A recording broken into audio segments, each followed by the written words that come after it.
我们准备开始上课。上礼拜讲得很深，对不对？啊，会不会很不清楚？觉得怎么样？很清楚了，清楚吗？还可以的。哦，那不容易哦，因为那大概在原始佛法里头哦，有关那个菩提树下佛陀的这个心路哦，算就是最深层的这一部分了哦，所以那大家尽可能的在这样的一个心路过程当中哦，去多多体验这样。那我们今天就要再转得更深哦，然后直接就会从12缘起，然后会进到四圣谛啊。那所以因为上礼拜有些同学没有来哦，那我们那个稍微那个复习一下啊。佛陀的觉悟，它不是透过任何身心之外的现象去找寻的，它是对于他当下的身心现象，在一种稳定的心灵的状态底下，直接去关照跟探寻而得到的那种领悟。那所谓的身心现象，其实就佛法来讲，就是怎么样六处入处。身心经验其实就是我们六根接触境界的经验。六根接触境界，然后升起对于境界的觉识，然后升起感受，升起想法，升起念头，升起冲动，有没有？升起要跟不要，这就是我们的生命经验啊。那一般人对于生命经验，你如果没有明确的去照见它的本质，就会以为怎么样呢？我在看，我在听，我在想，我在受苦，我觉得快乐，有没有？我想要怎么样，我不要怎么样，什么意思呢？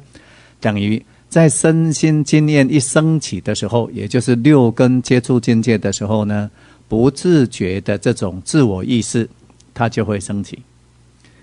那你有这种自我意识升起，就会怎么样？对于境界，内外的境界，外边的境界叫做色声香味触，对不对？里面的境界叫做情绪感受念头冲动。内外的身心境界呢，你就会怎么样呢？产生染着贪爱。什么意思呢？因为你不如实知这种生命的这种实相，所以呢，都基本上我们在六根促进的时候呢，自我意识它就不自觉的升起。自我意识一升起之后，它就会怎么样呢？一堆境界，就变成要境界来配合它，要他喜欢的，抗拒他不喜欢的，这个叫攀缘染着啊。所以呢，据这种攀缘染着，我们就那时候悉达多他就在菩提树下看到这一件事情。如果对于生命现象在发生的当下，不如实知这样的一种运作的方式，它就会怎么样呢？你看，触到境界，我们会怎么样呢？追求自己喜欢听的声音，对，追求自己喜欢看的颜色，追求自己喜欢闻的味道，追求自己喜欢尝的味道，追求身体的种种接触的经验啊，那就会怎么样呢？就会不断的去制造，这就在制造，在投射未来的这种身心境界，对不对？所以我们在生命经验升起的时候，你看透过我们自己的经验，我们会不断的想要再去尝，再去触，有没有？再去享受自己呢曾经有过的那种比较愉悦的、比较快乐的那种身心的觉受或者境界，那所以这个就是什么呢？因为不如实知生命的这种实相，所以他在接触境界的时候呢，以为有我有我所，因此呢，他会怎么样呢？再去攀缘，再去投射，就会去制造未来的，等于说会想要去追求未来的五阴境界，对，会想要去追求未来的身心境界。这个就是12缘支里头的有，那你有这种想要去追逐未来的这种身心境界，的时候就会怎么样呢？你看，它就会产生原生未来的六入处，就是未来的生命就会因缘于这个样子而怎么样而被原生。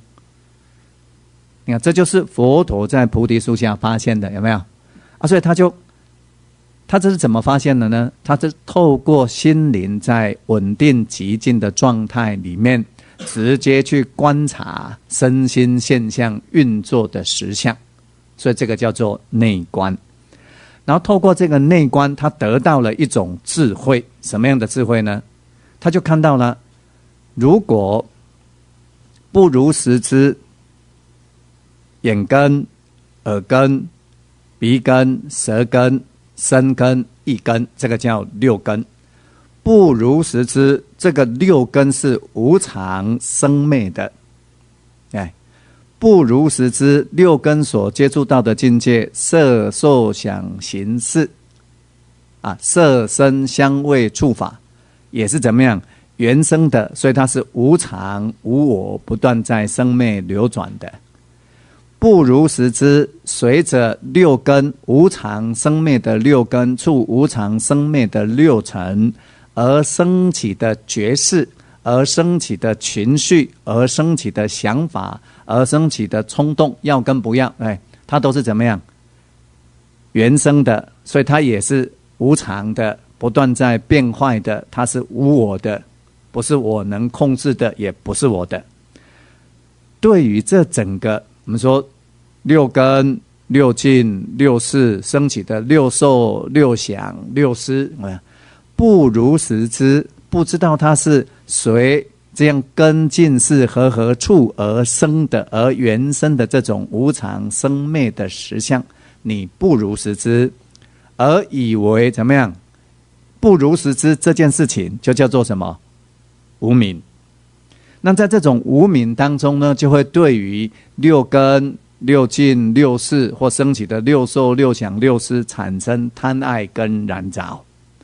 然后呢，他在这个过程呢，他会怎么样呢？以为是我在看，我在触，我的眼睛、我的耳朵，有没有？我的情绪、我的想法、我的冲动，以为有我，这个叫做行。所以因缘于无明而产生贪爱，而怎么样？而有这种无明行。所以呢，内在里头心意识就会不断的去攀缘，去想要去攀缘这些曾经有过的美好的这些身心经验，所以就会产生识意识的这种攀缘身心的境界，叫做识缘名色。那识缘名色，那又会想要去染着，不断的去追求这种经验，所以名色又会原生识。那个想要去看，想要去听，想要去吃，有没有？名色呢又会原生识，所以这样就会怎么样呢？六根就会增长。那你六根增长六入处就升起啦，六入处升起，继续怎么样呢？就会有触的经验，然后有触的经验，你又会怎么样产生因缘与六入处的接触而来，六受、六想、六思，对，六识。然后因缘与对这种实相的不如实知，对，所以怎么样？贪爱升起，有没有？然后呢，又以为有我，我执又升起，所以又会去制造投射未来的有序的这种冲动，所以这个有未来的五阴的这个有序的意思呢，它就又升起，所以它又怎么样呢？就会制造去原生未来的六入处。这样清楚吗？所以佛陀那时候还没有，不是叫佛陀了，对不对？那时候叫悉达多。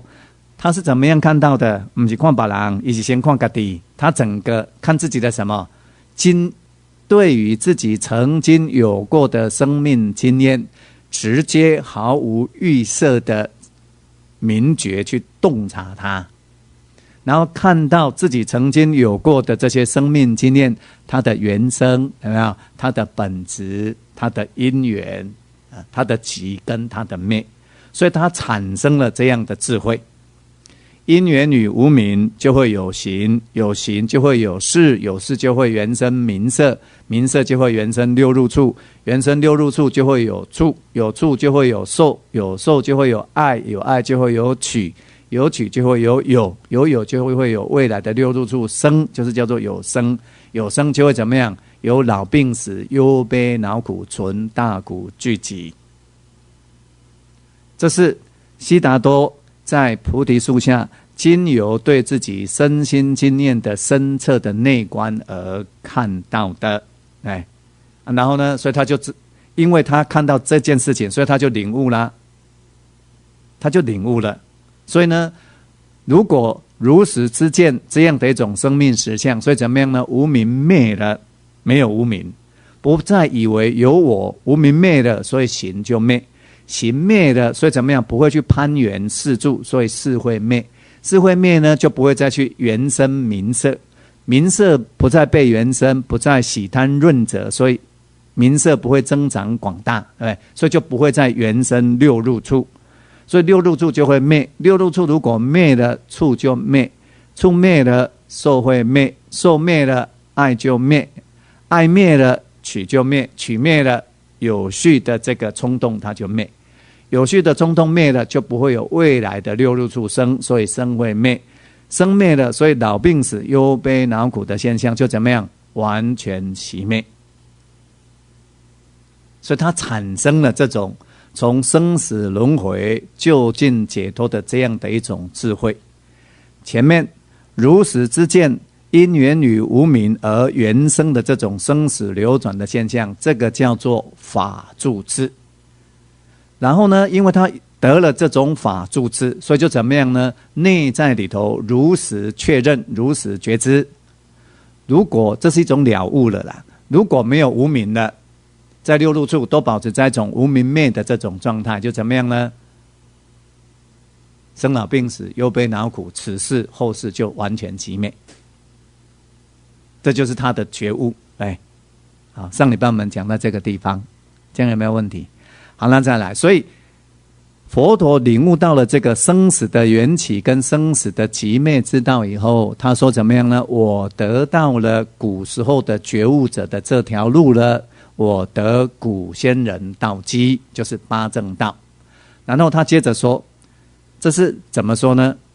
好，那我们现在要来练习这个，这里头就是在原始佛法里头蛮特殊的，叫做44种观智。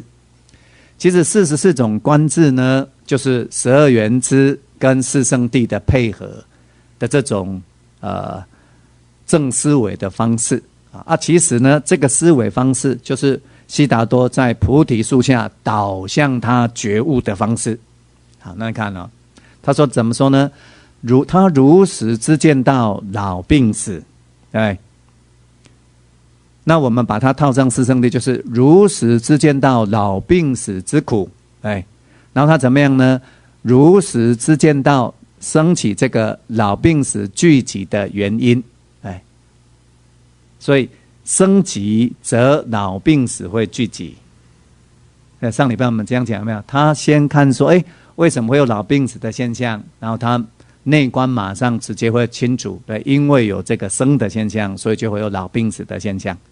那我们现在要把它带到他所说的四圣谛的思维上面来这样看到老病死之苦，然后如实知见，知道怎么样呢？因缘于有生，所以就会有老病死。生急则老病死急，对不对？那你看生灭则老病死灭，有没有？这是悉达多在菩提树下他发现的他原本你看为什么会有老病死？他发现有生，有生就会有老病死，有没有？所以先如实知老病死的这个现象，然后他才能够知道怎么样升起这个老病死现象背后的这个原因。老病死是苦，产生老病死的这个原因叫苦集。所以在这个时候怎么看呢？如实知生老病死之苦，所以他就如实知因缘于有这个生，所以就有生老病死之苦，对不对？所以他就又知道了，那如果生灭了，老病死是不是就灭了？所以如实知生灭则老病死灭，有没有？那它产生，这就是产生对于老病死的集跟老病死的灭的现观的智慧。你敢听？老病死的现象因缘于生而生起，所以呢，生如果灭了，老病死的现象就会熄灭，产生这种正见啊，所以他就如实知，因缘于生则有源于生则有老病死的聚集，然后呢，因缘于生之灭则有老病死的这种寂灭，获得对于老病死的寂跟灭的这种正见，对不对？所以他就自觉性的怎么样走向一条离老病死，为了他要让老病死熄灭，对不对？所以他就要找一条离生的八正道。好，那他就会再问啊，那原如实知见这个六入处的生之苦，那何因何缘而有六入处的生呢？这个生的现象从哪里来呢？来自于怎么样有序，那个有五受因，有没有要去制造五因的这样的一种冲动，这个叫做有，对不对？如实知见生的这个现象，如实知见因缘于有，所以就会有生，所以再进一步如实知见有的灭，就会怎么样？生的现象就会熄灭。所以呢，因缘于如实知见到有，所以就会有生。所以呢，如果有灭了，生的现象就会熄灭了。这样的正见，以这样的正见就展开这种离有的八正道的这种修行，就是不再去让自己在六根促进的时候呢，自觉性的去导向怎么样离断这种有序，想要去再去制造五因的这种冲动。好，那再来，那如实知见，他就体会到这个有序的冲动是什么呢？对，如实知见到这个有之苦，对，然后他再看到什么呢？因缘于如果有这个强烈的我执，就会有这个有序的冲动升起，对，源于有这个取，就会有，对不对？所以呢，他就知道了。所以如果想要把这个有熄灭，就一定要怎么样让这个执取熄灭。因此他如实知见到取的熄灭，就会原生有的熄灭，对不对？所以在这样的正见，什么样的正见呢？因缘于有这种执取，所以就会有这种有序的冲动。因缘于执取的熄灭，就会产生有序的冲动的熄灭，对不对？因此展开离这种，就是远离这种强烈的执取的这种八正道的修行，对不对？这就是四圣谛啊！你看，如实知苦，如实知苦集，如实知苦灭，如实知苦灭之道啊！好，那再来，那他就进一步再去观察。也在美感的是安内啦，那要展开把这个强烈的这种我执熄灭。你看，你要先看到这个我执是什么，对不对？然后要进一步去探，你要想让它熄灭嘛，所以你要怎么样？那这个我执的因缘是什么？何因何缘而激起这个我执嘛？有没有？那他就看到说，有贪爱，源于贪爱，贪爱急，则执取就会升起。所以他就如实了知，对，贪爱熄灭，执取就会熄灭。因此他产生了这样的正见，源于贪爱就会有强烈的执取，源于贪爱的熄灭，强烈的执取就熄灭，有没有？这就八正道的正见了。那所以他就展开离断，要去离断这个贪爱的这个八正道的修行，因为他离断了这个贪爱，我执才会熄灭啊！那我执熄灭了，有序的冲动才会熄灭啊！有序的冲动熄灭了，就不会再生六入处啊！在六入处不再生了，所以就不会有未来的老病死、忧悲恼苦啊！这样慢慢有感觉吗？他是这种思维方式啊！好，那他现在要展开，他要去探问，怎么样能够熄灭这个贪爱嘛？对不对？那他会怎么样呢？那贪爱到底是什么？那种感觉，什么叫做贪爱？所以你如实知自己在心里头，如实觉知这个贪爱，然后呢，看到什么呢？就像悉达多在菩提树下一样，他看到什么呢？源于受，这个受其实包含受想思，就是对于情绪的反应、思想观念的认同或者不认同，合意跟不合意，意志冲动，要跟不要。源于有这些受想思，就会怎么样呢？原生贪爱，所以受极则贪爱极，对。那受灭了，你看它就不会产生贪爱，所以受灭了，贪爱就会灭，所以它就产生这样的正见。源于受而有贪爱，所以呢，如果受灭了，贪爱就会灭，所以就产生这样的正见，所以它就展开远离这种受想思的这种贪婪的这种八正道的修行。好，那他进一步就会再问了，他想要灭这个受，对不对？那他要如实知这个受的本质跟特性，如实知受，这个包含受想行。那他就在问了，那何因何缘而有这个受想行生起？那你看他当下会如实产生那样的现观，源于有处，处极，所以受想行就会极。所以怎么样呢？它产生当下的那种智见、智慧的那种见解，处灭则受想行灭，所以它有产生了这样的如实的正见，源于处而有受想行，源于处的灭，受想行就会灭，有没有？八正道的正见，然后它就展开这种离处的八正道的修行。那再来，那他又在问呢，那处的本质是什么？如实知见这个处，它是怎么样发生的？然后你看他当下他就产生那种觉知，源于六处入处，就会原生处，所以他马上就产生这样的测见。如果六入处灭了，处就灭，因此他获得了这样的正见，源于六入处而有处，源于六入处的灭而有处的这种熄灭，所以他展开远离熄灭六入处的这种八正道的修行。好，那他就在问了，那六入处要什么熄灭呢？这不是凭空想的，有没有？所以他要怎么样？测见如实观察这个六入处的本质，所以说如实觉知六入处之苦，看到它的无常，看到它的生灭。然后他就问呢，何因何缘而会原生这个六入处？什么东西聚集了，六入处就会聚集。他当下看到怎么样？名色，对于名色的这种喜贪，就会原生六入处。所以源于名色的聚集，就会有六入处的聚集。所以他当下他就了悟了，源于名色的寂灭，六入处它就会寂灭。所以他产生了这样的正见。什么样的正见呢？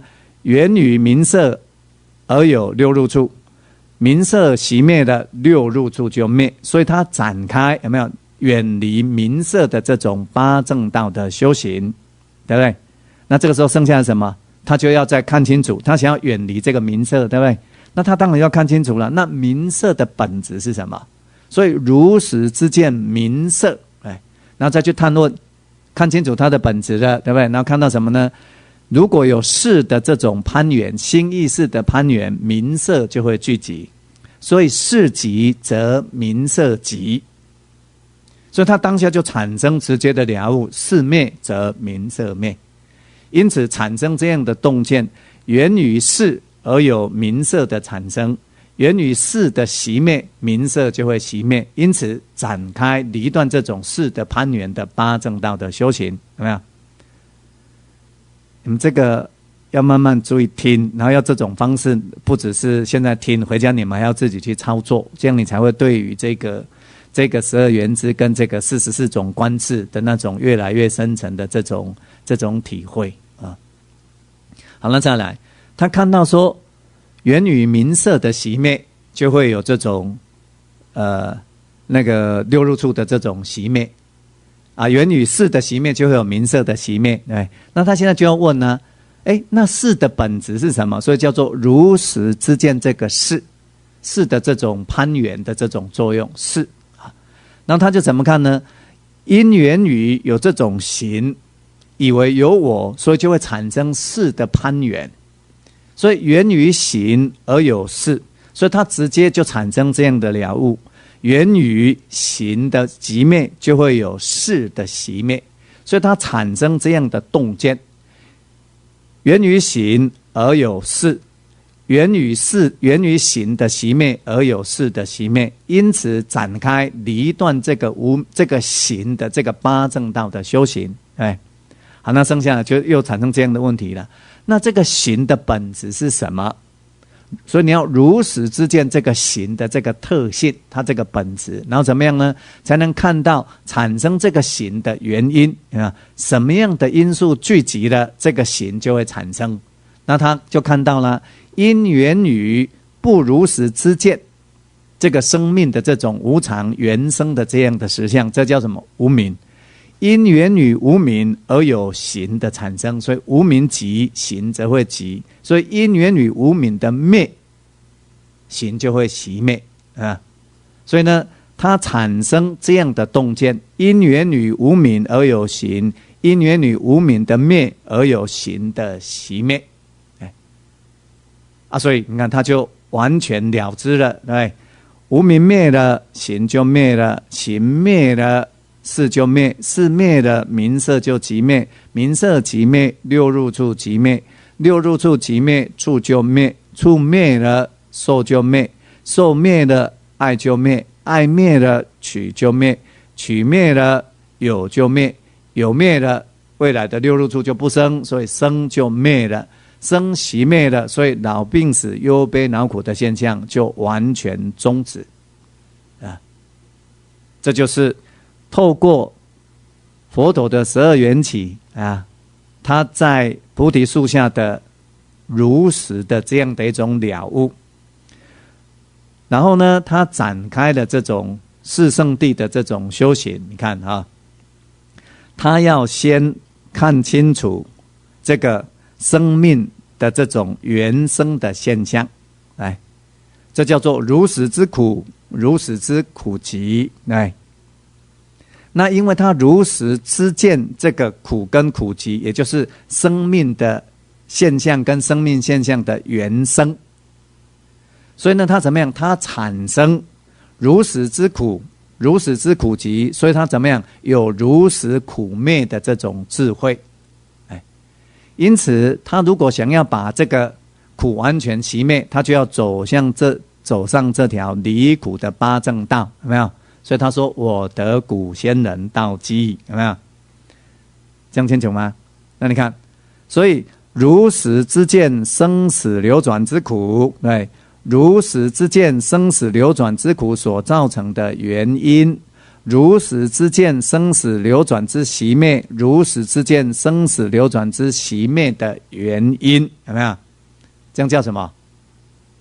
这样叫做初转法轮。”四圣谛里头，你看如实之苦，如实之苦集，如实之苦灭，如实之有没有苦灭之道？因缘于这样的觉悟，所以产生了超越生死轮回的这个八正道的这个修学心里头这样的洞见呢，这叫什么？这个就叫做开悟，这个就是开悟。所以佛陀说了，我们在我们的第一篇，你们回去再看第一篇里头，佛陀说，对于这个苦集、苦灭之道，你本来从来没有听说过的，那你现在听闻了而生起眼智明觉。我们看一下好了，看那个第8页。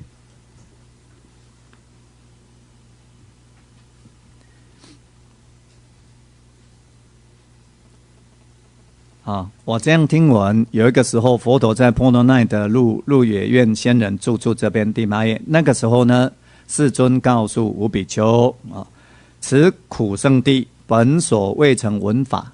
等于说这个苦的这个现象什么苦呢？就是指这个生死流转之苦了。我们说生老病死、怨憎会、爱别离、所求不得，从来呢你不知道它是什么，然后没有听过的这样的现象，当你正思维的时候呢，产生这种眼智明觉，所以你如实知这个苦的现象，然后如实知这个苦集，有没有？这个苦灭道机，本所未成闻法，当正思维时生眼智明觉，这个就叫做初转法轮。你这样知道我在讲什么了吗？所以他这个初转法轮其实就是什么呢？就是悉达多在菩提树下的觉悟的心路过程，能看到不？所以这个苦在指的是什么呢？就是整个12缘支，就是这些都是苦。对，你看老病死是苦，生是苦，有序是苦，执取是苦，爱是苦，受是苦，然后住是苦，六入住是苦，名色是苦，事是苦，行是苦，无明是苦。这个苦是什么呢？它都是无常败坏的知道吗？那去看到说，你看你要看，这叫如实知这个苦，然后进一步看到造成这个苦的这个原因，有没有？然后呢，你才会了悟到怎么样把这个苦熄灭，因为你知道说苦的原因是什么，所以你把这个苦一灭了，苦就熄灭了，有没有？如实知苦灭。因此呢，展开这种离断无明跟贪爱的八正道的修行，有没有？这个叫做初转法轮，知道这个意思吗？所以这个初转法轮就是悉达多在菩提树下的整个心路的过程，他觉悟的心路的过程。这时候是觉悟了，对不对？这叫初转法轮。所以他进一步要怎么样呢？那你已经知道苦了，应该从苦出来，对不对？已经知道集了，要把这个无明贪欲这个集给断掉，对。那已经知道这个苦的这种熄灭了，所以你应该怎么样去取证，去体证它。那你知道这个究竟灭苦知道了，所以你应该去修它，有没有？这个叫做二转，叫做劝修，就是第二段这边啊。再来复次，苦圣地知复当知啊，这边把它改成知当复知，把它改成知当出，比较直接啦。怎样扣啊，对吧？你怎样扣？等下讲出苦，知当出。苦已经知道了，你要知道出来啊，从这个苦出来。本所未成闻法，当正思维时生眼智明觉啊。那你这个苦集圣地你已经知道了，对不对？无明跟欲贪会造成苦集，那你知道就怎么样？已知应该去断啊。那本所未成闻法，当正思维时生眼智明觉啊。那这个苦灭圣地，你现在呢知道了，那你知道就要怎么样呢？去体验这个无明欲贪熄灭苦灭的这种状态。所以这个灭呢，你应该要去证。那这个道呢，现在已经知道了，知道它可以灭苦，所以你应该要去修，来。所以这个叫做什么？第二转法轮叫做劝修。那我们在这边停一下，你看他这边觉悟的时候，刚觉悟的时候，有觉悟的眼智明觉的法眼智慧那种明觉。那开始在修道的时候，又会有修道的眼智明觉。哎，这样你刚我多了解哈。比如讲你看，我们知道这个水，看到这个水，产生对这个水的眼智明觉。那开始喝这个水，这个水的特性，它有解渴的这种特性，是不是又会对这个水的特性更加了解，升起眼智明觉？有没有？所以觉悟了是一个层次的智慧的开启。那透过这种觉悟，在自觉性的怎么样呢？展开离贪断爱的这种八正道的修行。你真正在实修了，对不对？又会怎么样？升起在实修的过程当中的眼智明觉，对不对？这样清楚吗？所以这个叫做第二转法轮。好，那第三转这样就清楚了。已经知道苦，对，那苦已经怎么样出来了？已经知道那个集，那这个集已经断出了。已经知道那个灭，那个灭已经证出了。已经知道那个道，道已经修得完全了。所以这什么意思呢？从原本你看，悉达多原本是一个凡夫无智慧的状态，经由内集一心，然后如实观察自己身心的这种流转的因缘，缘起的这些种种的现象，而产生了对于生老病死的超越的这种智慧。为什么呢？因为他如实透过自己的身心看到之所以原生这种老病死的现象的这些原因了，对不对？所以他怎么样自觉性的了知，如果把这个产生老病死的原因熄灭了，这个老病死生死轮回的现象就会熄灭。他产生了这样的智慧，对不对？有了这样的智慧，所以他怎么样呢？展开离断这种无明跟欲贪的这种修行，这个叫做修道。那修道之后呢，基本上在这个原始的这些经教上面大概这样记录了，大概也将近49天的时间等于悉达多觉悟之后呢然后呢展开这种对于自己在六根处境的每一个片刻当下的这种四念处的这种修学，然后呢达到七觉支的这种究竟满足，然后得阿耨多罗三藐三菩提，大概经过了一些时间然后呢他究竟觉悟，才来怎么样？来想说，那我要怎么样去讲法，对谁讲？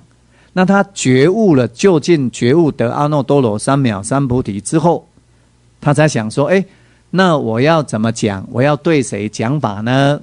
那个时候，他就看到说，他的之前修禅定的2个老师已经死了，然后他怎么样呢？他想说，这5个比丘有真诚求道的心，虽然他们没有正知见，有没有？所以呢，他怎么样？他就来度这个5比丘。我现在为什么要插入这个呢？所以呢，佛陀对5比丘的说法就是什么？他自己的觉悟的经验，我的供的这样台起，所以他就是把他觉悟的经验拿来跟5比丘分享。那你看分享什么？就像他第一个阶段，他要先如实正见苦集苦灭之道，得这个正见叫觉悟，对不对？觉悟了之后展开，就是进入正式的这种修学，对不对？离断这种无明跟欲贪的这样的一个八正道的修持，所以他会说苦知道了你要怎么样，要出来；集知道了你要去断它，灭知道了你要去体证，道知道了你要去修，所以透过这个过程会怎么样呢？觉悟见法入流，我们叫什么？它就证出果。所以事实上真正在修学，真正进入在原始佛法里头的修学是怎么样呢？大概是开法眼，就是觉悟之后才知道在修什么。就像悉达多这样，知道这个意思吗？没嘛，不知道在修啥觉悟了，如实知见这个生死轮回的集起跟生死轮回的灭尽，的这个道理跟原因。那所以呢，我在生活上面才知道怎么来面对自己在六根处境的当下的这种起心动念嘛，所以就变成怎么样呢？他在生活上面等于说觉悟了之后，他就在那一刻开始，他就对自己的起心动念的这个发生当下会怎么样呢？他会去如实观察身心现象的生灭，有没有？所以叫做如实观察五受因的生灭。如实观察这个五受因的生灭是在怎么样六根处境的当下在即灭的、即起跟变灭的，所以如实观察五受因的生灭，如实观察六入处的即灭所以呢，他会怎么样呢？随时安住在对自己的身受心法的觉察上面，随时观察它是生灭的，它是即灭的，对不对？然后展开离断贪嗔痴的这种修学。所以有正念然后呢责法对治，然后精进朝向贪嗔痴的这种熄灭，所以会去怎么样满足七觉支，对不对？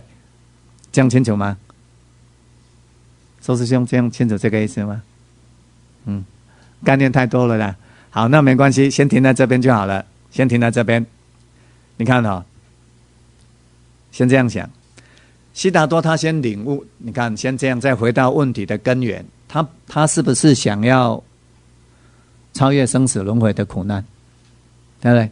他是为了这个，所以出家修禅定、修苦行，甚至带着绝望的心在菩提树下里头静心啊。整个心极静下来之后，他怎么样？在完全没有预设的情况底下，如实的观察老病死的急起，什么样原因造成这个老病死？有没有？然后他看到因缘与无明贪爱，在六根促进的时候有这个无明贪爱，就会怎么样？不断的去追逐未来的这种五受因，有这种不断的追逐未来的五受因呢，就一定会有再生的现象产生，再生就会有再来的六入处的意思。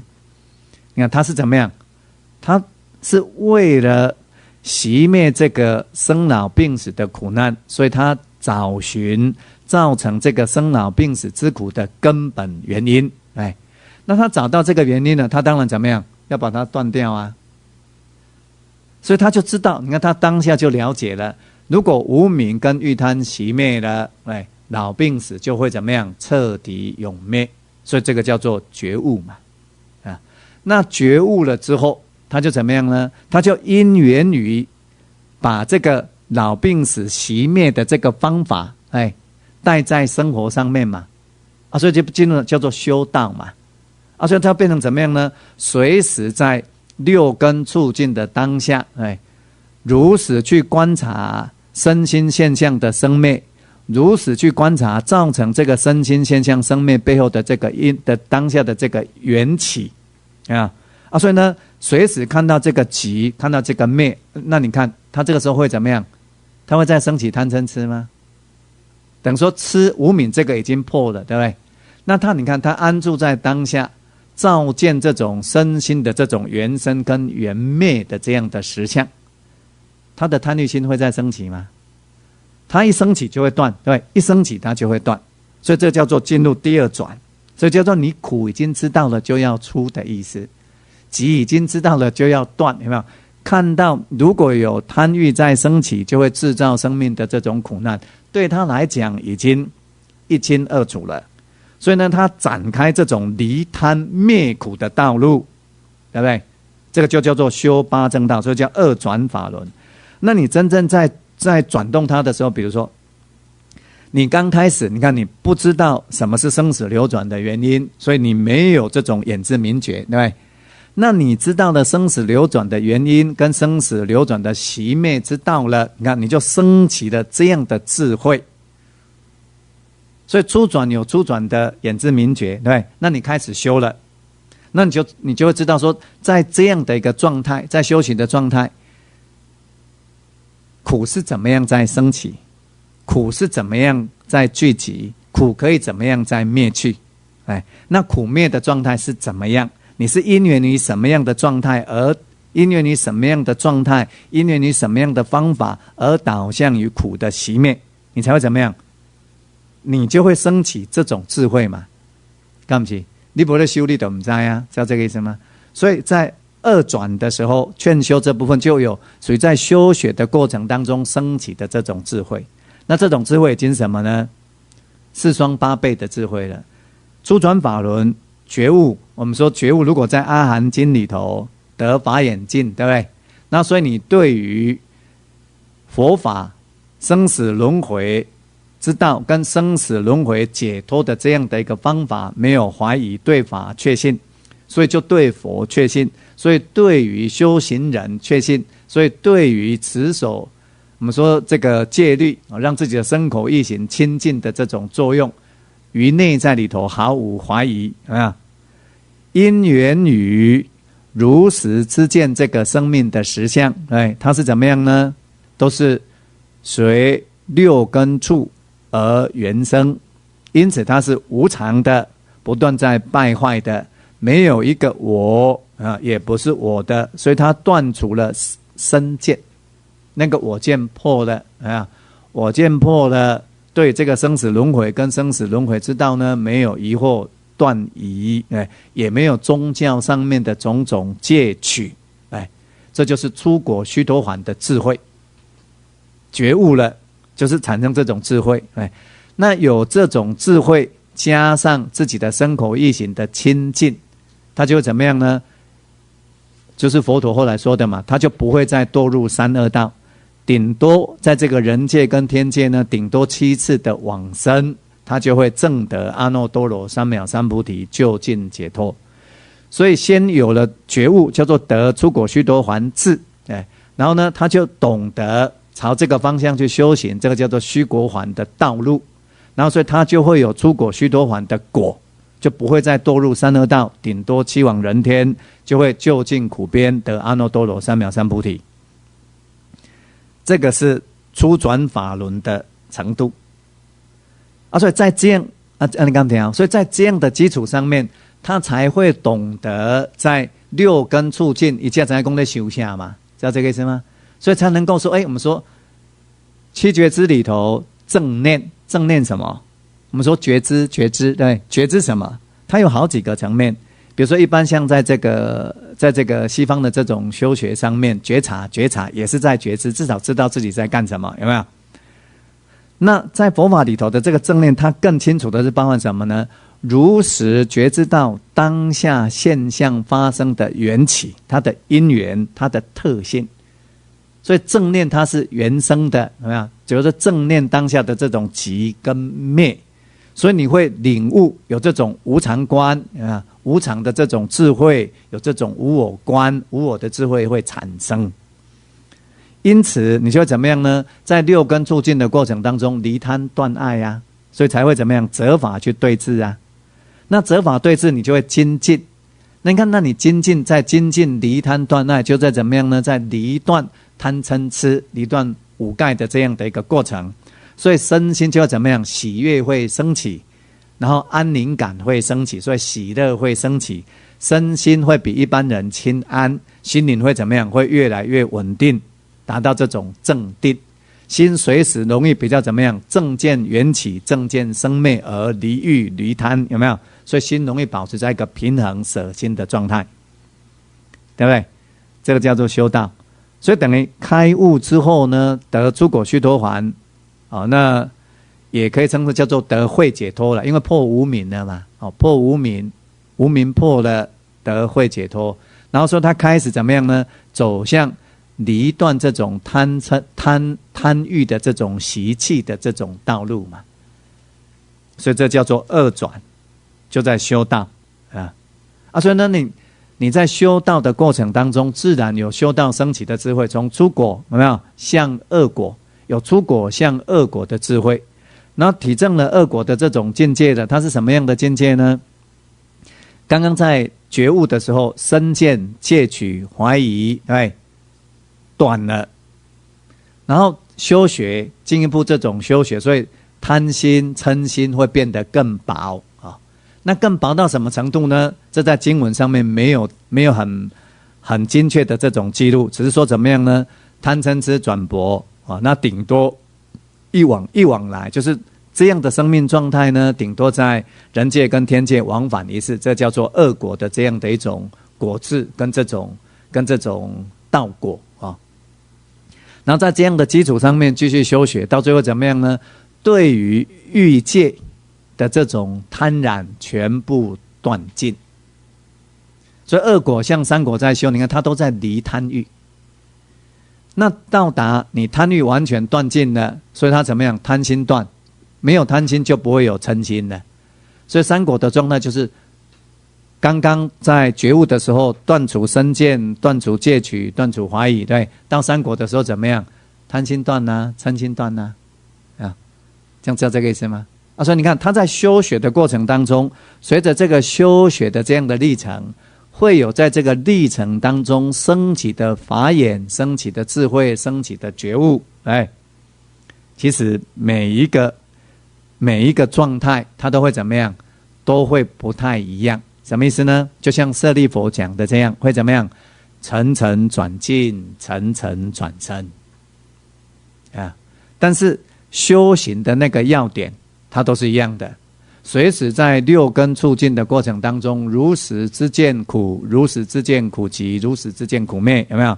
也就等于随时在六根处境的时候呢，观察身心现象的生灭，观察六入处的集灭，有没有？然后怎么样？住四念处，修七觉支，直到七觉支究竟满足，就怎么样？得阿耨多罗三藐三菩提，究竟解脱。所以就怎么样？苦就从苦出来了，哎，然后呢，那个无明跟欲贪就完全断尽了，然后那个苦灭的那个状态呢，已经完全体验到了，不会再退转，所以叫做苦灭。那个灭已经证出了，那个八正道呢，它已经怎么样？都变成它心意识的一种自动反应，不用再刻意去修，就自然走在八正道了，叫做道已经修出了，所以就成就怎么样？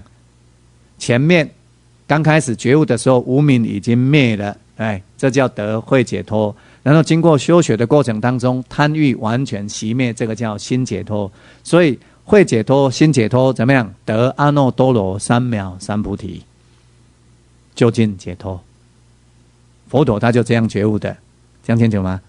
好，那佛陀把他这样觉悟，就像我刚刚这样讲，有没有？这样觉悟的那个历程，跟怎么样？跟这五比丘讲，结果其中有一个人叫做乔成儒，听到佛陀这样整个这个对法的这样的一个开演，跟他实修实证的这个生命经验的分享之后，他怎么样？他也觉悟了。他觉悟到什么呢？这个什么意思呢？他也如实知见到生死流转之因，有没有？如实知见到生死流转之灭，所以他证得出果须陀洹。这就是初转法轮的重要性。重要在哪个地方呢？悉达多的觉悟不再只是他个人的事情啊，这个究竟觉悟之道，可以透过这样的一个法的开演，这样的心灵状态呢，可以这样传续下去啊。所以这个时候等于是怎么样呢？这个阿耨居林，乔真如后来叫做阿耨居林，就是已开悟的居林是什么呢？这个时候什么意思呢？就等于他跟释迦牟尼佛心心相印，有没有？其实这个叫做与佛印心的意思啦。它就什么意思呢？即使是你真正开悟了，才会知道佛陀的心基本的佛陀的基本的心灵状态啊。所以我们说见法才会见佛，见法开悟才会真正知道佛的心灵状态嘛，知道这个意思吗？啊，那所以呢，你看，那等在这个时候，一个透过佛陀的觉悟的经验，然后呢，听佛陀这样叙说、这样述说而觉悟，这个就叫什么？听佛陀的讲法而觉悟，所以这个叫做声闻。那阿耨居林就是在这个2500年来第一个因为佛陀说法而开悟的圣者啊。所以呢，在这之前，虽然说其实将近我们在文献上面记录看到，印度大概有2万年的时间这些高级知识分子都在不论是奥义书的或吠陀系统的，都在追寻出离生死轮回之道。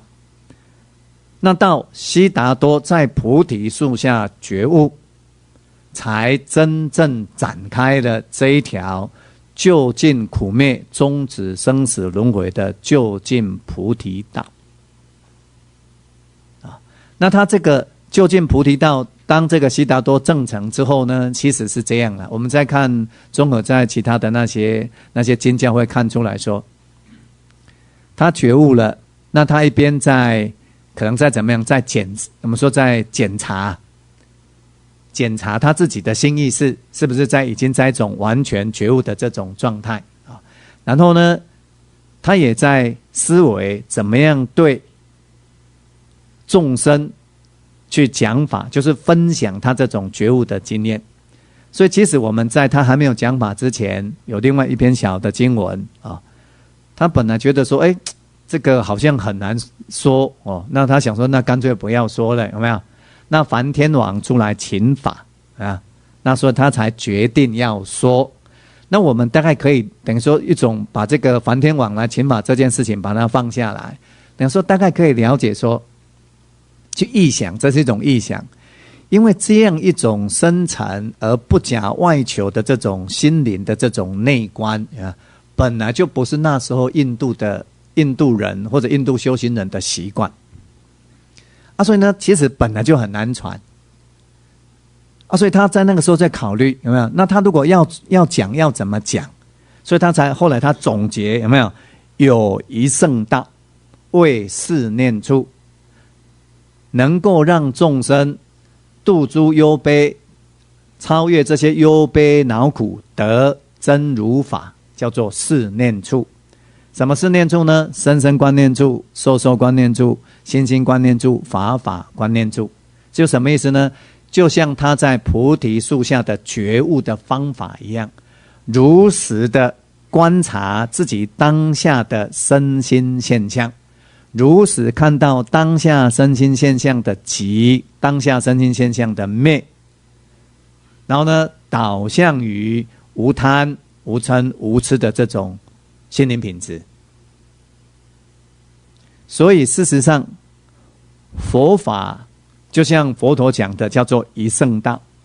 四念处是一圣道，透过四念处满足七觉支，通达明解脱，得阿耨多罗三藐三菩提，就像悉达多的觉悟这样啊，所以这个时候呢，阿耨居林他清楚啦啊，所以他就觉悟了，然后他证得出果须陀洹，这样啊，这跟我们原本在汉传的这个禅宗里头想的那种觉悟有没有啊？那些语言其实有很大的出入。但是我要说的是，其实啊，有些觉悟者，他们的经验也是这个样子，都是直接在六入处的当下觉悟的。比如说，你看，虽然他们是禅宗的，有没有？有的人突然看到梅花，那你不知他看到他内在的经验，跟看你看眼睛处这个色尘，他内在里头经过的是什么样的心路过程，所以他觉悟。有的人他本来在那个除草啊，他们一边在禅修，然后早上呢没有在禅修的时候就要工作。那有一个故事呢，有一个禅修者，他锄头去碰到石头，锵的一声，结果他觉悟了，耳根触这个深层啊。那还有上一次方师兄说，像龙坡田有没有？那叫什么东西啊？蜘蛛噻。蝎子掉到大腿上，有没有？身体触到这个触层，他当下看到的这整个六入处的极灭的过程，他觉悟了。不是觉悟了就了事，觉悟了就是知道他生命的实相，生命怎么样极起，然后生命生死轮回可以怎么样熄灭，对这件事情他就了知了，所以就迈向一种自觉性的修道之旅啊。我的意思是说，在整个我们都是受到这个汉传佛教，特别是中国禅宗的这种开悟的这些观念的这些影响啊。那因为他们里头有很多的那些记录啊，因为语言文字的问题啊，有时候好像是接近于这样的状态的，那有时候呢，他们又会感觉上一个所谓的那个永恒不变的那个自信，有没有啊？那这跟原本的佛陀的觉悟用的那种语言就会有很大的不同，反而在追求那种永恒的自信的比较接近啊传统奥义书。你看，像之前他们都讲在追求一种什么永恒不变的如来，而禅宗在很多的语言文字的叙述上面也有这一方面的这种倾向，但是我不是说禅宗都这个样子啊，我也不敢说禅宗不是这个样子，我只是刚刚在说，其实有很多的禅宗的修行人，他们的开悟也都是在六根促进的当下去觉悟的，是这个意思啊。好，那我们那个休息一下好了，好，休息一下好了。我们一块来把这个转法轮经读诵过一遍啊。其实以前在没有这个文字记录的时候啊，比如佛陀时代啊，他们都是佛陀讲法，那修行人就把它背诵下来。那有人要听有没有？他就再把它背诵一遍给大家听，所以都是这样在传颂的。经是透过这个过程在传颂的啊。那么这篇转宝轮经是怎么讲？你会怎么说呢？它等于是在我们在这2500年来，其实是在人类的智慧的文明上面，或者说人类智慧的开启上面最重要的一篇了。一个是佛陀菩提树下的觉悟，就12缘支的12缘起经，另外一篇应该就算是这一篇哦。那所以我们谢谢大家啦哦，然后今天这种天气还来，然后有这样的因缘哦，那我们就大家一块来那个念诵它了哦。好，第8页这边啊、哦，如是我闻，一时佛住波罗奈鹿野苑中，仙人住处。尔时世尊告无比丘：此苦圣地，本所未曾闻法，当正思维时，生眼智明觉。此苦集，此苦灭，此苦灭道基圣地，本所未曾闻法，当正思维时，生眼智明觉。好，停一下哦。我建议哦，你在念的时候，要把我刚刚跟大家分享的那里面的那个深意啊，在你读的过程当中，一个字一个字这样读，你也有那个，你看他都有在这边正思维啊，那所以不用读得快，等于说你在读的时候呢，要去确知它里头的那个意义，这样读起来才会深呢啊。好，再来，复次，苦圣地，知当复知。本所谓闻法，当正思维时，生眼智明觉。苦集圣地，已知当断。本所未曾闻法，当正思维时，生眼智明觉。复次，此苦灭圣地，已知当作证。本所未曾闻法，当正思维时，生眼智明觉。复次，此苦灭道基圣地，已知当修。本所未曾闻法，当正思维时，生眼智明觉。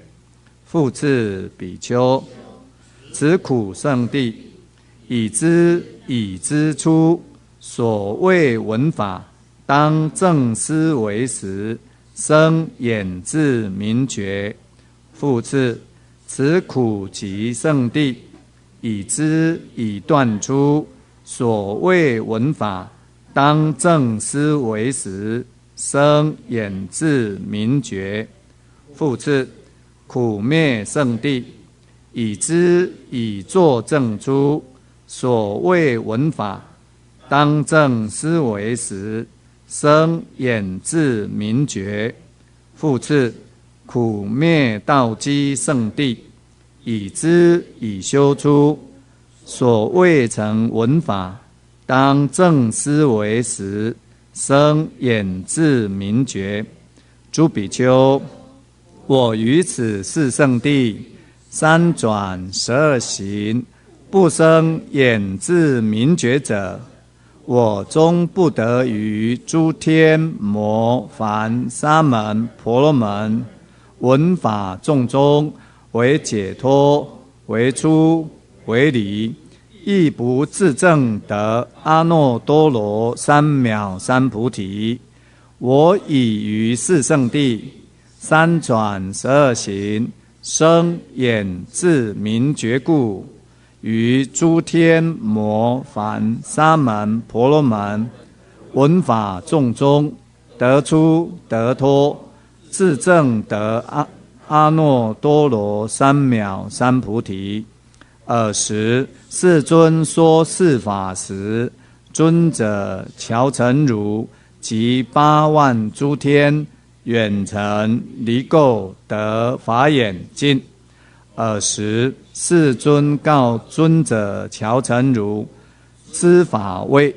乔陈如白佛：已知世尊。复告尊者乔陈如：知法位，居临白佛，以知善事。尊者居临，以知法故，是故名阿耨居临。尊者阿耨居临之法已。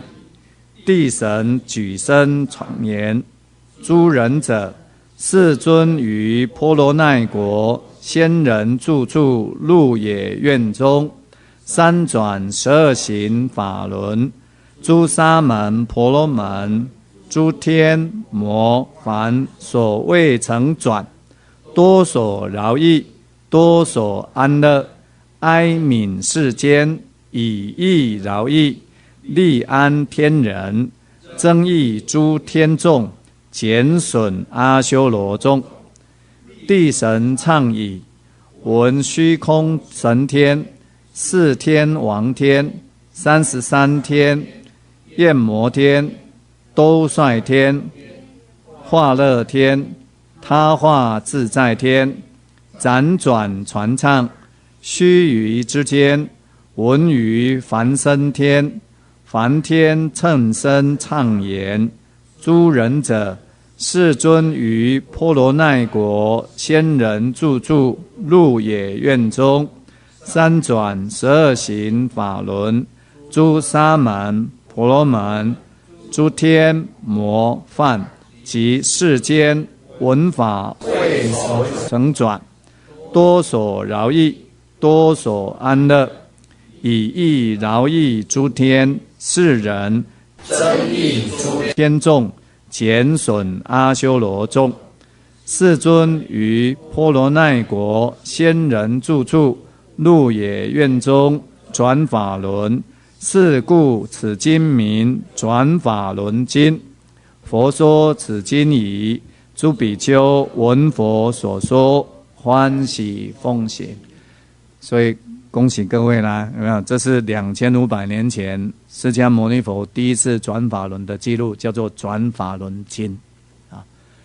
那你们要把这篇经文看得深入，就要像我跟大家介绍的那个样子，要去了解啊佛陀在菩提树下的觉悟的心路过程。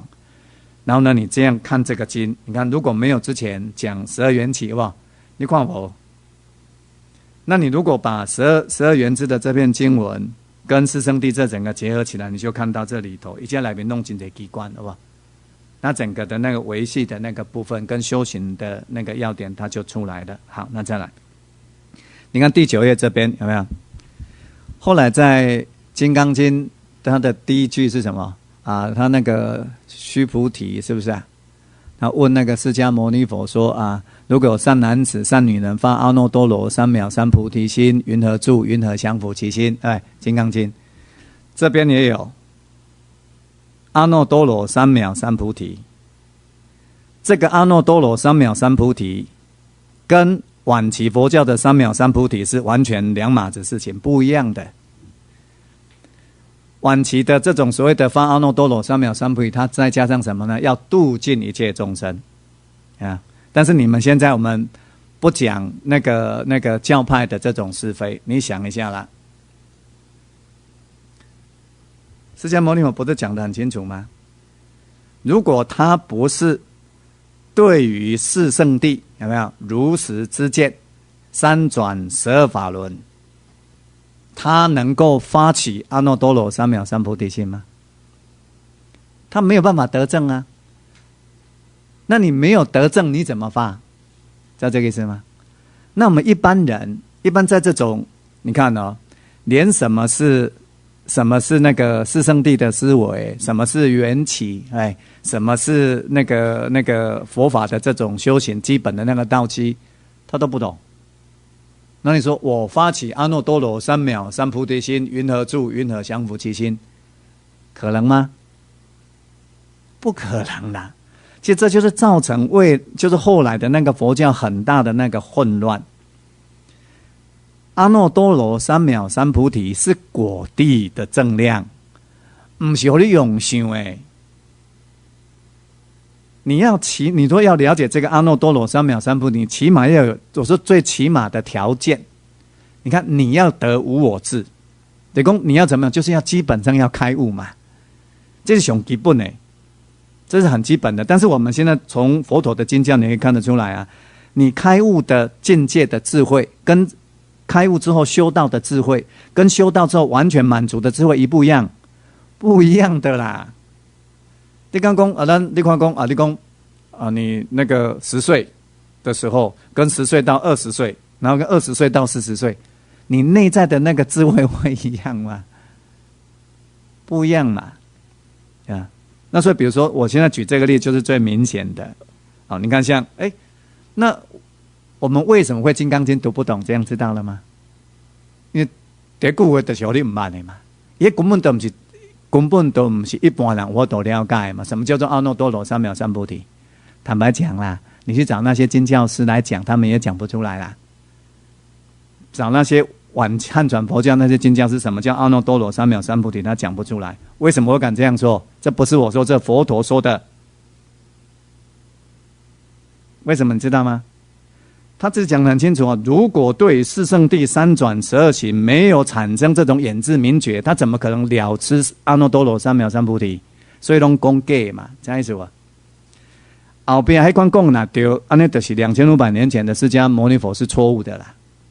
为什么？因为释迦牟尼佛讲得很清楚，你如果没有如实知见，对这个三转12行升起眼智明觉，你怎么会如实知？有没有得阿耨多罗三藐三菩提呢？你没有得阿耨多罗三藐三菩提，你怎么能说呢？按刚才说，那结果整个晚期佛教，他们把所谓的原本2500年前佛陀的经教，有没有，都把它当作小乘法，心理上面就瞧不起他，然后就排斥他。那他怎么可能去获得佛陀的这种智见呢？问题就是在这啦，知道吗？所以事实上你们这边可能不太这样清楚了吗？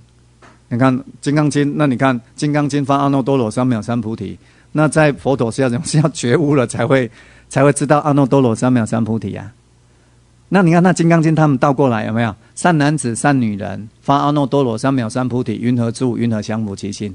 你说像你们本来都没有听过这个概念嘛，对不对？那怎么发啊？善男子善女人有没有发阿耨多罗三藐三菩提？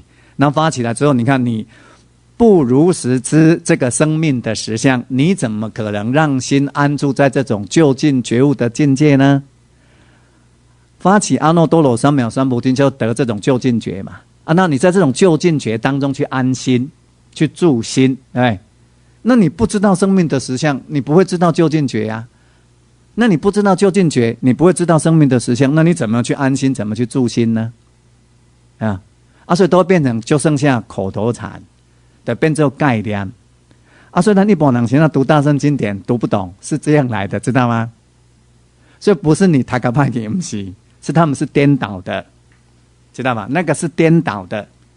你刚听意思？我再举个例子，在《圆觉经》里头，你看他劈头第一句话，文殊师利问那个释迦牟尼佛说：“问如来本起因地法行。”然后佛陀就说：“我有圆觉，从这种本觉地流出这些道品，有没有？”《圆觉经》开头，文殊师利品这一大段的这个问法，那本身就是错误的啊。那个东西是他在问说佛陀本来的那种觉悟的状态，但是你们从经文上面看到什么？释迦牟尼佛没有本来觉悟的状态，释迦牟尼佛本来叫做悉达多，悉达多跟你一样，跟我们一样叫做凡夫。他怎么觉悟的？他是因缘于看到生命的苦，想要从生命的苦当中解脱出去，有没有？所以他怎么样？他去深入生命之苦，然后看到生命之苦的具体的原因，有没有？如实之苦，如实之苦集。所以没有那个本起的本来的那个觉悟状态，没有那个状态。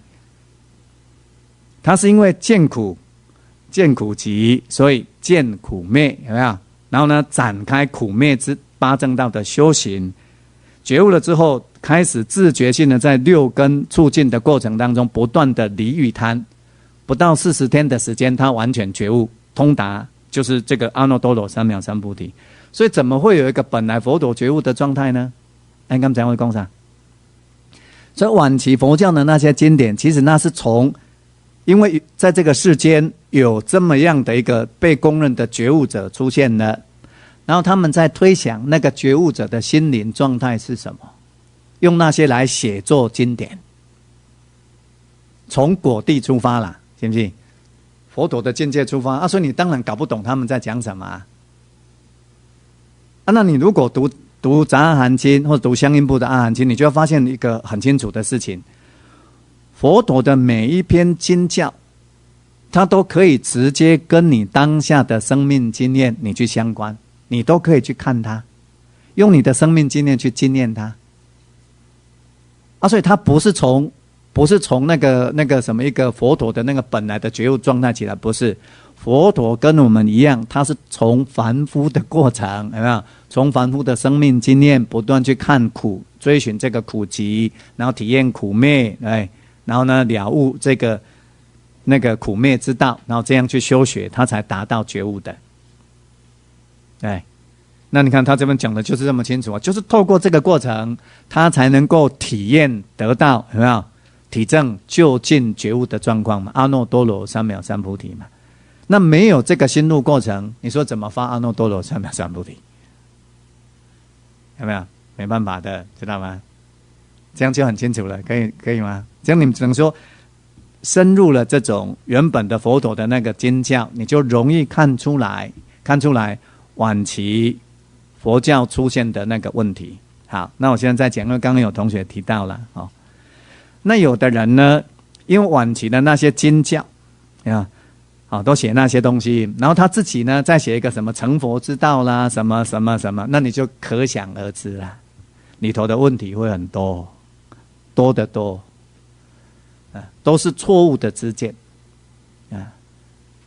都不是真正源于2500年前那个觉悟者的教说，然后他们呢另辟一路你知道你不是佛，你也没有成觉的经验，你写什么成佛之道呢？那你写的成佛之道，如果说你是在叙述悉达多怎么样成佛，对不对？那你从悉达多的叙述他都有的比如说你看他现在这边跟我们讲，他是透过对于四圣谛的这12个层次12个面向3个层次的这样的一种体悟修正，所以得到这种究竟觉悟的，这是悉达多这样的觉悟的过程那你不此之徒我的意思就是说，一般在写成佛之道的人，不是从悉达多怎么样如实觉悟的这样的历程，他的心路过程来阐释所谓的成佛之道，而是另外呢用500年后的那些经教或者经论呢，然后再加上自己的幻想，然后写着种种的成佛之道，那会有用吗？没有用的啦，而且只是怎么样增长那个一般我们说那个世间人的知见上面的那种，其实会产生很大的障碍那我为什么会知道？因为我走过那走了很多冤枉路啦，所以我会跟大家建议说，因为这种因缘很难得等于说我50几啦，那有的也快60了，有的头发都白了，搞不好60岁了，对不对？好不容易，真的是好不容易，有没有？然后我们说这样漂泊了，这样大半辈子了，然后有因有缘，然后真正开始去接触2500年前这个觉悟者，这个那个释迦牟尼佛真正的教法，不要再绕出去了。你个写到出去没啥时间了，而且一转出去那个耗手穷金耗手穷金我这个都不是开玩笑的大般若经玄奘翻的，那是属于600万字的，我从第一个字看到最后一个字。首楞严经我读了4遍，圆觉经我读了10几遍，维摩诘经呢对我来讲都像在看小说一样，你知道吗？付出的那种心力所以会知道说走向那样的方向其实就像会像这边讲的一样，非法饶益，非义饶益，非反省饶益，非出离饶益啦。然后只不过会增长那个在知见上面的那种自以为是的那种我慢，其实至于生命的苦不会减轻，只是在那边压抑，然后回避，是这样的。好，这是有关那个我们等于讲了2个，对不对？原始佛法的这个心灵禅机，对，一个你看悉达多他没有老师教自己觉悟的，那你现在学到这样的方法，这个悉达多他怎么样觉悟的这样的方法，那他这个方法呢，他讲给五比丘听，过程呢，心路过程呢讲给五比丘听，五比丘觉悟了那个阿耨居林觉悟了，后来这五比丘好像都证阿罗汉了然后呢，你看他，那他怎么样觉悟？阿耨居林他到底觉悟了什么？好吧？我的意思是，不要这样听了就算，这样不会生，那没亲哦，这样不会生。我们现在在讲一件事情，就是这么短的一篇经文做这样的记录，对不对？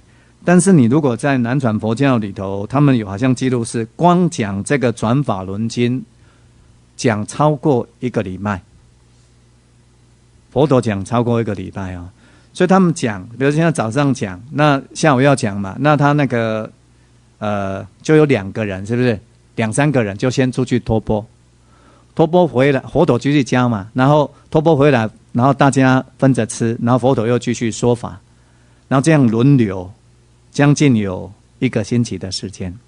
所以我们可想而知，这个是什么呢？等于在这个过程，这5个比丘对于维系的，等于说就是说更维系的那些心灵上面的种种盲点，或者对法义不清楚的地方一定都在问释迦牟尼佛，然后释迦牟尼佛一定是继续迷疑的慢慢去阐释，然后他们听了佛陀的说法之后，一定都怎么样？你会发现《阿含经》里头有一个特色，他们听完法之后都会怎么样呢？内集其心，就会找一个到寮房或者到树下坐下来，让心安下来，内集其心，安静寂静下来，然后极静禅思。心静下来，就像佛陀在菩提树下静下来，如实的思维跟观察刚刚佛陀所阐述的或者所教导的那些法义，然后跟自己的身心性命去互相去印证，这样所以这样才会生。那你慢慢透过这个过程，就自己会怎么样？你就会自己建立所谓的如实之见，这样才会变成，我们才会像佛陀这个样子不管他这边讲的，不管你是诸天魔梵沙门婆罗门诸闻法众中，有没有来跟你做法谈，有没有来跟你辩论的时候，你都怎么样？语法不惊不怖不动不摇。你真正见证四圣谛就会这样所以佛陀说，一个真正见证四圣谛的人，现在我们知道，一个真正见证四圣谛的人，他就什么？就是一个开悟者。一个开悟的人呢，他说他就像一个那个四方四角柱落在头壳一百个。那没有开悟的人，他就会像一个圆珠子掉到地上，他就一直转，一天没乱。什么意思呢？这个人跟你说这个那你就会随他转那下一个呢，他又拿圆觉经给你看，你又随他转；他拿金刚经给你看，你又说金刚经对；他拿什么给你，你又你也公公谁知道吗？你也跟他眼珠赶快，你也弟弟谁？对不对？那其实我们走过这种路，我们其实有一个我觉得没个听过破这款物件，可以破这种水转的状态。什么意思呢？你从悉达多身上就可以看出来，因为悉达多非常清楚自己要什么，所以纵使他已经成为一代的那个禅定大师了，有没有？他根本不 care， 他不要那个东西。他已经成为那时候的最顶尖的苦行者了，有没有？大家都那么恭敬他，他也不要那个东西。为什么？因为他清楚他要什么，对不对？所以他知非己舍那我们一般，你看，我们一般其实不知道自己要什么。你话讲我，咱唔知那么爱想。所以咱根本要爱佛法啊。那再问，那我为什么喜欢佛法？那我要从佛教里头要到什么？对吧？那你再问，那好，我要这个东西，那这个东西佛法里头可以满足我吗？那他为什么可以满足我？那你如果说对于自己的这种在佛法的学习上面，你的心灵里面知道你自己要什么，像2500年前的悉达多这样，你就容易有没有？你就容易找到这样的一个正路来。你呢？有的人是想说呢，比如说像有的人学佛法，我是最近才发现说，有的人会说学佛法也是一种怎么样？一种装饰，是不是？佛法嘛，听说这装饰啊，这我是不知道的，有没有？好，感觉有请哈。那你看，你如果说让你学佛法，好像就变比较高级的意思，这样了，对不对？好像就穿名牌这样，那样就没有意思。你看，你就找不到正法。那所以随便的人，有没有？你会随便听、随便学，那你都会一直转，因为你不知道自己真正要什么。你不知道自己真正所以你要的东西呢，都未必，因为你自己不知道，所以你要到的东西未必真正跟你的内在相应。所以你就不断的水转，在不断的在那边那个公公谁这个样，像遗嘱啊赶快。那你如果透过自己的生命经验的反省，那比如像我们那个从12堂课的那种有意识的成长，然后到这2堂课的这种这么深的这种佛法的这种法义的这种开眼，你要找时间静下来一下。生命它就像这个悉达多在菩提树下经验的一样，6根触6境，和6识升起，然后升起觉受，升起苦乐受，升起种种想，种种要跟不要。生命经验就这样，对不对，刘太太？好，那在这样的生命经验当中，我到底要什么？我到底要什么？我能要到什么？有一个我可以去要什么吗？那我们先把后面这个问题先放下来。你如果说真正去体验到说生命的这种怎么样，随着6处入处而不断原生而无常生灭的这样的一种生命实相，那安住在这样的思维一下下，然后你问你自己，你到底要什么？你到底要什么？要人家告诉你说我是一个学佛法的人，我懂很多佛法，这样吗？要人家告诉你说我们都在禅修，我很会内观，现在听说内观这2个字也叫做新流行，我们在学内观，这样吗？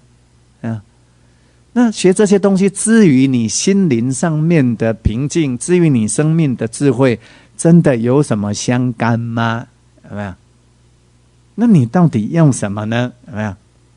要提早问清楚哦，不然我们不会开悟的，不会觉悟，因为这样没干这样没干你真正想要觉悟才会觉悟，知道吗？那你如果说我就是那个随随便便，有没有啊？那个日子好过一点，日子好过一点，有没有？学佛法可以透过佛法的这种学习，然后自觉性的去减除一些贪嗔痴，让日子好过一点，这绝对是可以。然后在这个基础上面，自觉性的再去培育你的善业，甚至可以成为怎么样有利的这种世间的这种护法，然后累积自己的功德跟善业，然后累积这种人天福报，有没有？这也绝对没有问题。但是这些都不会导向觉悟，这些都是世间的有漏的思维，它不会导向觉悟。所以这个要自己要去问清楚。好，那你说虽然是无常生灭的，那你真的觉得它是无常生灭的吗？那比如说我们在还没有接触佛法之前，或者说接触像这2堂课讲的这么深，有没有？我是想在世间里头追逐啊，我可能我跟我先生要白头偕老啊，跟我老婆白头偕老啊，有没有？我要我的孩子怎么样啊？我要我的事业怎么样啊？我要怎么样？我要怎么样？有没有？提早把这些想清楚，你心里头要的那些东西，至于真正生命的实相上面你看看那里头有没有冒着很大的风险？有没有冒着很大的风险？我不是说做那种追求跟那种期待是不可以的，是绝对可以的。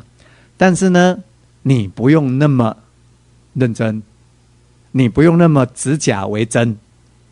比如说，你可以去善待这整个的眷属关系，善待你的工作，对，善待你的这种生活。但是你常常怎么样？给自己进入到这个比较深的这种思维跟这种独特的法眼的这种境界，常常进到这种生命的这种深度里面，思维去体验去思维，那个悉达多为什么他可以这样觉悟？他为什么可以他到底为了什么？他需要放下他的王位，放下他的太太，放下他的小孩，放下他的荣华富贵，然后这样追寻。难道他有点这样吗？有没有？他是这样吗？他笑了吗？然后他笨吗？他疯狂了吗？那我们在追逐的，我们的心里头在追逐的，不是那个时候悉达多放弃的这些东西吗？我们在追求的不是这些吗？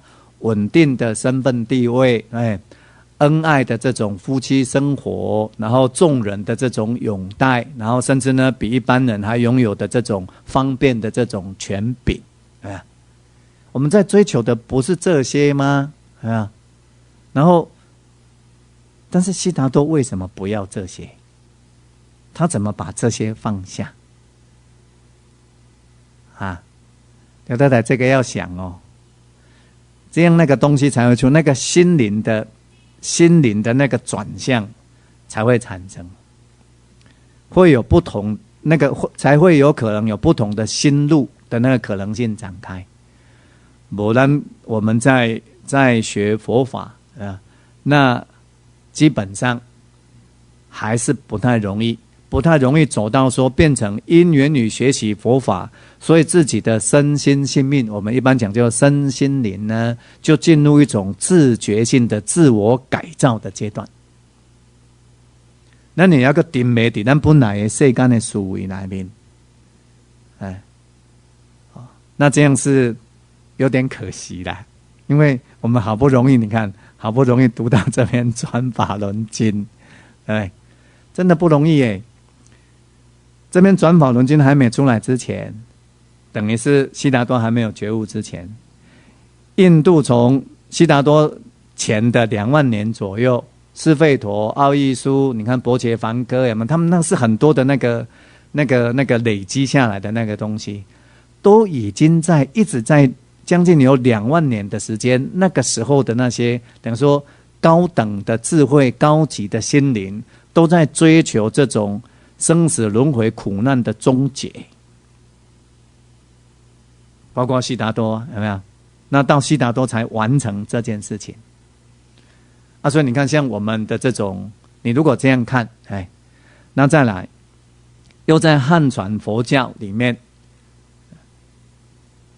等于大概在公元2000年左右，就是那个00年，就佛陀灭后500年左右，才开始点点滴滴的传入中土这些那个变成所谓的汉传佛教。那你看他们，比如说你看像玄奘大师，对不对？智者大师，对不对？宗密大师，华严宗的杜顺，对不对？贤首都是大师。但是我讲一句话，你们不要见怪，他们根本不知道释迦牟尼佛怎么觉悟的，你知道吗？他们没有接触这个，他们都是从晚期那个已经是后500年的所谓的那个叫做大乘佛法其实那个都不是佛陀真正的教法，然后他们以那些法非佛陀所说的法当作佛陀所说，非佛陀所证的法当作佛陀所证，有没有？然后在那边开演中国八宗。那你看为什么那些会灭，就是这样啊。那现在我们的资讯不一样，现在透过从18世纪将近300年，从考古学术的研究，对，英国、德国、日本这300年的学术研究上面的这种累积，清清楚楚的确定2500年前有一个被公认的觉悟者，他叫做释迦牟尼佛。他的经教呢，最接近他的经教，他的教说呢，目前流传在世间的就是汉传佛教里头四阿含的杂阿含，跟南传的相应部。四阿含里头，其实你会发现中阿含、长阿含、增一阿含，其实也都跟阿含经都已经差很多了。那在南传的这种相应部后来的比如他们的长部，然后小部，然后什么那个增支部之类的，那个其实都已经是后期的加上去的，新说了很多。那真正2500年前这个觉悟者的教说目前被公认的流传最多的部分，就是在汉传的杂含经跟南传的相应部。那所以现在我们为什么很赞叹随佛法师，就是这样啊，因为他也透过历史的追溯，把原本佛陀的这个教说要把它还原出来。然后怎么个还原法呢？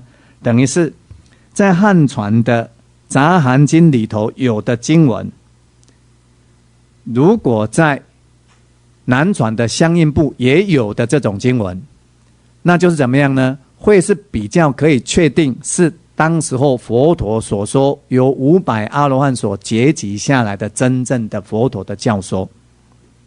其实是这样呢，包括说像我们在汉传的这个杂阿含经里面，其实有很多都是后来新增进去的。我们那时候没有很高度的这种自觉，虽然已经很小心了，但是还是要把真正的东西出来，就这样。那所以我的意思就是说，你看像玄奘或者智者或者这些那个华严宗的这些大师，包括禅宗的你看他们辛辛苦苦的想要去追求这个成佛之道，对，但是因为历史条件的限制，我这么讲这样的事，不是因比咱较讲前面不是他们都比我们用心，然后比我们精进，比我们全然的投入在那种真理的探索上面，但是因为他们的资讯错误，所以他们并没有真正去接触到佛陀的教法，反而把佛陀的教法当作小乘，把真正的解脱者当作治疗汉。所以根本从这样的一个角度，我们就可以这样讲，但根本没有真正去体证到阿耨多罗三藐三菩提。因为如果那样是可能的话，释迦牟尼佛就讲错了。释迦牟尼佛的觉悟不是从经教来，释迦牟尼佛的觉悟，对不对？他是从怎么样？从身心的实际的观察而来。所以佛法不是借来的，佛法就是因为释迦牟尼佛透过他实际的观察自己的身心经验，而看到身心经验的这种怎么样原生、无常、无我的这种本质，所以呢，自觉性的离贪断爱，然后达到究竟觉悟，这是释迦牟尼佛的经验。然后他把这样的经验，就像我们现在看到了，有没有？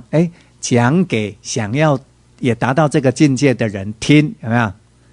想要从生死轮回当中出离的人听，比如说五比丘，对，后来的很多的这些修行人，那他们透过释迦牟尼佛的这种经验的分享，以释迦牟尼佛的经验拿来怎么样体证、体验，确认释迦牟尼佛所说的这些教说无误，然后就怎么样呢？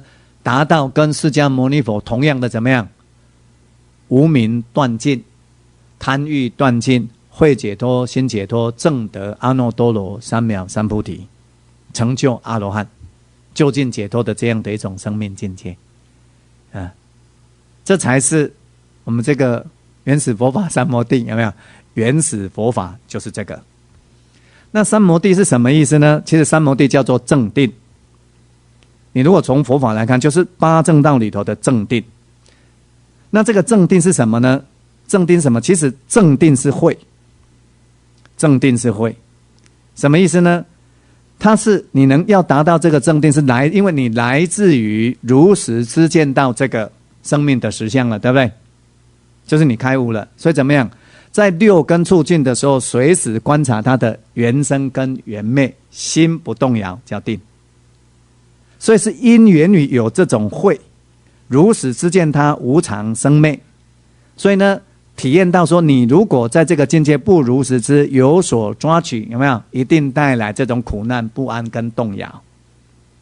所以因缘于这种智慧，所以正念当下离，你看它是离五盖就得定。所以真正的要有这个正定，来自于智慧啊，所以它是这个正定，我们这样讲说，它是一种定慧等持的状态。所以就像在这个地方，就像慧能讲的那个样子，没有慧，没有定。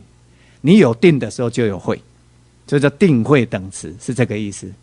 所以这个三摩地，不是原本传统的佛教，或者说后来的2500年后的那些不拜佛教的那种说法，把它变成是一种强调它那种安止的那一面，止禅止的那一面，不是，是正定。所以这个正定，你看像觉悟之后，在六根触境，随时观察当下发生的事情，对不对？然后你觉知到自己的心是什么样的去向，什么样的流向，什么样的状态，所以能够见贪离贪，见嗔离嗔，有没有？它就是定啊，有没有？是这样来的。所以是因缘于得了正见之后，才会有正定。八正道是这样修的啊。但是我们一般在还没有获得这种正见，还没有觉悟之前，需不需要心的安止啊？当然需要。所以你们下礼拜要去禅修是很好的啊，当然需要啊。你看你心如果不安止，有没有？你没有办法做如实的观察。悉达多也是这样觉悟的啊，有没有？所以你看他是在菩提树下，他还没有觉悟之前，他怎么样？